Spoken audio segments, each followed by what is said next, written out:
सत श्री अकाल, तुम देख रहे हो पंजाब पंच टीवी। मैं अमनप्रीत कौर। प्रधानमंत्री नरेंद्र मोदी का डेरा सचखंड बल्लां का दौरा सिर्फ धार्मिक नहीं सगों 2027 ਦੀਆਂ पंजाब विधान सभा चोणां लई भाजपा दी एक सोची समझी रणनीति का हिस्सा मनिया जा रहा है। अपने 33 मिनटां दे संबोधन दौरान मोदी ने बिना सिद्धी सियासत कीते पंजाब दे तिन्ना खित्तियां दुआबा, माझा ते मालवा दे समाजिक ते आर्थिक मुद्दिਆਂ ਨੂੰ बहुत सूझ-बूझ ਦੇ ਨਾਲ ਛੋਇਆ। ਦੁਆਬਾ ਖੇਤਰ ਜਿੱਥੇ ਦਲਿਤ ਵੋਟ ਬੈਂਕ ਹੰਕਾਰਪੂਰਵਕ ਭੂਮਿਕਾ ਨਿਭਾਉਂਦਾ ਹੈ, ਉੱਥੇ ਮੋਦੀ ਨੇ ਪ੍ਰਤੀਕਵਾਦ ਦਾ ਖਾਸ ਇਸਤੇਮਾਲ ਕੀਤਾ। ਸੰਤ ਨਿਰੰਜਨ ਦਾਸ ਜੀ ਦੇ ਪੈਰ ਛੂਹਣਾ ਰਵਿਦਾਸੀਆ ਭਾਈਚਾਰੇ ਨਾਲ ਸਾਂਝ ਬਣਾਉਣ ਦੀ ਕੋਸ਼ਿਸ਼ ਵਜੋਂ ਵੇਖਿਆ ਜਾ ਰਿਹਾ। ਆਦਮਪੁਰ 에ਅਰਪੋਰਟ ਦਾ ਨਾਮਕਰਨ ਤੇ ਪਦਮ ਸ਼੍ਰੀ ਦਾ ਜ਼ਿਕਰ ਕਰਕੇ ਭਾਜਪਾ ਨੇ ਉਸ ਖਲਾਅ ਨੂੰ ਭਰਨ ਦੀ ਕੋਸ਼ਿਸ਼ ਕੀਤੀ ਹੈ ਜੋ ਰਵਾਇਤੀ ਪਾਰਟੀਆਂ ਛੱਡ ਗਈਆਂ ਸਨ। ਮਾਝਾ ਤੇ ਮਾਲਵਾ ਲਈ ਮੋਦੀ ਦਾ ਜ਼ੋਰ ਆਰਥਿਕ ਰਾਸ਼ਟਰਵਾਦ ਤੇ ਰਿਹਾ ਹੈ। ਅੰਮ੍ਰਿਤਸਰ ਅਤੇ ਲੁਧਿਆਣਾ ਵਰਗੇ ਉਦਯੋਗਿਕ ਕੇਂਦਰਾਂ ਦਾ ਜ਼ਿਕਰ, ਯੂਰਪੀਅਨ ਯੂਨੀਅਨ ਨਾਲ ਵਪਾਰਕ ਸੰਧੀਆਂ ਤੇ ਟੈਕਸਟਾਈਲ ਸੈਕਟਰ ਦੀ ਗੱਲ ਕਰਨਾ, ਵਪਾਰੀ ਵਰਗ ਅਤੇ ਸ਼ਹਿਰੀ ਹਿੰਦੂਆਂ ਵੋਟਰਾਂ ਨੂੰ ਆਕਰਸ਼ਿਤ ਕਰਨ ਦੀ ਰਣਨੀਤੀ ਹੈ। 78 ਸਾਲਾਂ ਦੀ ਅਣਦੇਖੀ ਦਾ ਹਵਾਲਾ ਦੇ ਕੇ ਮੋਦੀ ਨੇ ਭਾਜਪਾ ਨੂੰ ਵਿਕਾਸ ਅਤੇ ਗਲੋਬਲ ਮਾਰਕੀਟ ਨਾਲ ਜੋੜਨ ਵਾਲੀ ਧੀਰ ਵਜੋਂ ਪੇਸ਼ ਕੀਤਾ। ਕਿਸਾਨੀ ਅੰਦੋਲਨ ਤੋਂ ਬਾਅਦ ਬਣੇ ਤਣਾਅ ਨੂੰ ਧਿਆਨ ਵਿੱਚ ਰੱਖਦਿਆਂ ਮੋਦੀ ਨੇ ਵਿਵਾਦਿਤ ਮੁੱਦਿਆਂ ਤੋਂ ਬਚ ਕੇ ਵਿਕਾਸ ਅਤੇ ਬੇਗਮਪੁਰਾ ਦੇ ਸੁਪਨੇ ਦੀ ਗੱਲ ਕੀਤੀ ਹੈ। ਕੁੱਲ ਮਿਲਾ ਕੇ ਇਹ ਦੌਰਾ ਭਾਜਪਾ ਦੇ ਅਕਸ ਨੂੰ ਨਵਾਂ ਰੂਪ ਦੇਣ ਅਤੇ ਦਲਿਤ ਹਿੰਦੂ ਵਪਾਰੀ ਗੱਠਜੋੜ ਰਾਹੀਂ ਪੰਜਾਬ ਦੀ ਸਿਆਸਤ ਦੇ ਵਿੱਚ ਪੈਰ ਪਸਾਰਨ ਦੀ ਕੋਸ਼ਿਸ਼ ਦਿਸਦਾ ਹੈ। ਹੁਣ ਦੇਖਣਾ ਇਹ ਹੈ ਕਿ ਪੰਜਾਬ ਦਾ ਵੋਟਰ ਇਹਨਾਂ ਪ੍ਰਤੀਕਾਂ ਨੂੰ ਆਪਣੀ ਜ਼ਮੀਨੀ ਹਕੀਕਤ ਨਾਲ ਕਿਵੇਂ ਜੋੜਦਾ ਹੈ। भाइयों बहनों, आप सभी जानते हैं मेरा रिश्ता श्री गुरु रविदास जी की जन्मभूमि काशी से है। काशी के लोगों ने मुझे आशीर्वाद दिए और सांसद के रूप में काशी की सेवा करने का भी सौभाग्य मिला। काशी का सिर गोवर्धनपुर करोड़ों अनुयायियों के लिए तीर्थ भूमि है। काशी के वो घाट जहां संत रविदास जी की शिक्षाएं प्रकट हुई थी, वहां मां गंगा की वो धारा है जिसको साक्षी करके गुरु रविदास जी ने कहा था, मन चंगा तो कठौती में गंगा। हम सभी इनसे बहुत प्रेरणा पाते हैं और मैं जब भी सिर गोवर्धनपुर जाता हूं, बड़ी संख्या में मुझे मेरे पंजाब के भाई बहनों से मिलने का भी सौभाग्य मिलता है। अब इस बार मैं संत रविदास जी की प्रेरणा भूमि पंजाब की वीर भूमि में आया हूं। मैं मानता हूं ये सिर्फ गुरु रविदास जी की ही इच्छा है और मेरा बहुत सौभाग्य है। मैं इस आयोजन में मुझे निमंत्रित करने के लिए डेरा सचखंड बल्ला का आभार व्यक्त करता हूं, प्रणाम करते हुए अभिनंदन करता हूं। संत श्री पिपलदास जी, संत श्री सरवनदास जी और इस परंपरा के ऐसे सभी संत जिनके प्रयासों से श्री गुरु रविदास जी के विचार जन जन तक पहुंचे हैं, मैं उन सभी संतों को भी श्रद्धापूर्वक प्रणाम करता हूं। साथियों, समाज सेवा के क्षेत्र में डेरा सचखंड बल्ला के कार्य बहुत सराहनीय रहे हैं। शिक्षा, स्वास्थ्य से जुड़े अनेक कार्य पूज्य संत श्री निरंजन दास जी महाराज के मार्गदर्शन में अविरत हो रहे हैं। उनके नेतृत्व में दुनिया के कई देशों में श्री गुरु रविदास जी के विचारों का प्रसार भी हुआ है। इस योगदान को सम्मान देने के लिए अभी हाल ही में हमारी भाजपा की केंद्र सरकार ने पूज्य संत श्री निरंजन दास जी महाराज को पद्म पुरस्कार से सम्मानित किया है।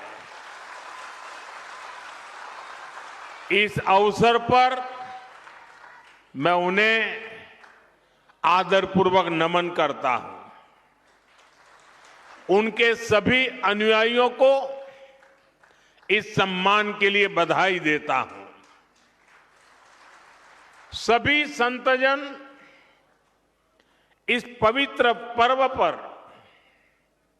मैं आप सबके बीच एक व्यक्तिगत कृतज्ञता भी व्यक्त करना चाहता हूं।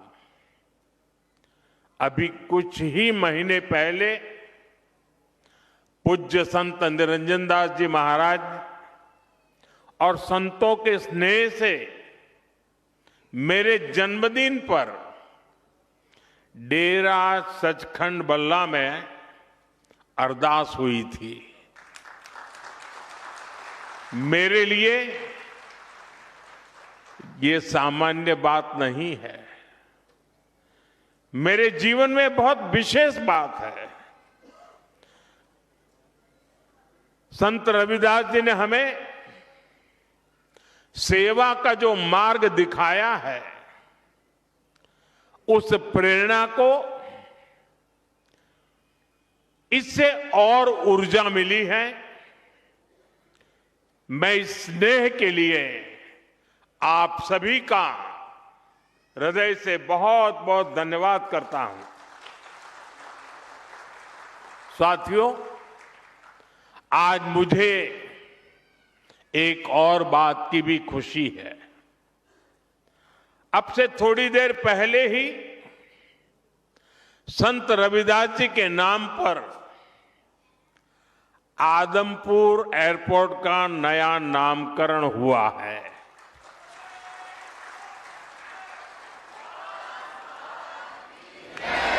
आदमपुर एयरपोर्ट को अब श्री गुरु रविदास जी महाराज जी एयरपोर्ट के नाम से जाना जाएगा।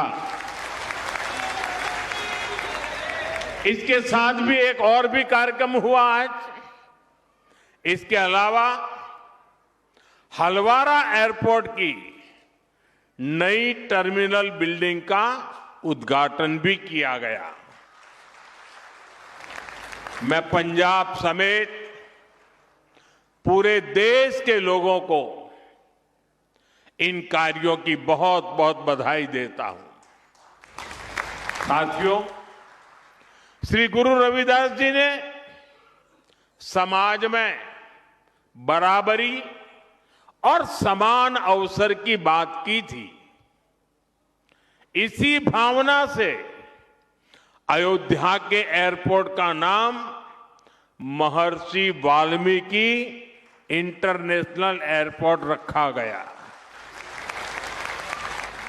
अब आज का ये आयोजन उसी भावना को आधुनिक रूप दे रहा है। साथियों, श्री गुरु रविदास जी के जन्म को 600 साल से ज्यादा हो चुके हैं, यानी 6 सदियां बीत गई। आप देखिए, उस दौर में भारत ने कितने विदेशी आक्रमण झेले, कितनी हिंसा और अस्थिरता झेली। एक और बाहरी हमले तो दूसरी ओर भीतरी चुनौतियां, और ऐसे कठिन समय में काशी में रविदास जी जैसे संत का जन्म हुआ था। उन्होंने समाज को झकझोरा। उन्होंने हमें सिखाया, एक ही माटी के सब भांडे, सभा का एको सिरजनहार। रविदास व्यापे अकई गट भीतर, सबको एक ही घड़े कुम्हार। अर्थात हम सब एक ही मिट्टी से बने हैं और हमें बनाने वाला एक ही कुम्हार है। साथियों, श्री गुरु रविदास जी की ऐसी शिक्षाओं से समाज में एक नई चेतना जगी। भारत के समाज ने अपनी कमजोरियों को पहचानना भी शुरू किया और उन्हें दूर भी किया। यहां पंजाब में भी लाखों लोगों ने संत रविदास के दिखाए मार्ग पर चलकर उनके आदर्शों और उपदेशों को आत्मसात किया। साथियों, श्री गुरु रविदास जी ने भारत के लिए भविष्य की एक संकल्पना भी पेश की थी। उनकी उस संकल्पना का नाम था बेगमपुरा। उन्होंने कहा था, बेगमपुरा शहर की नाव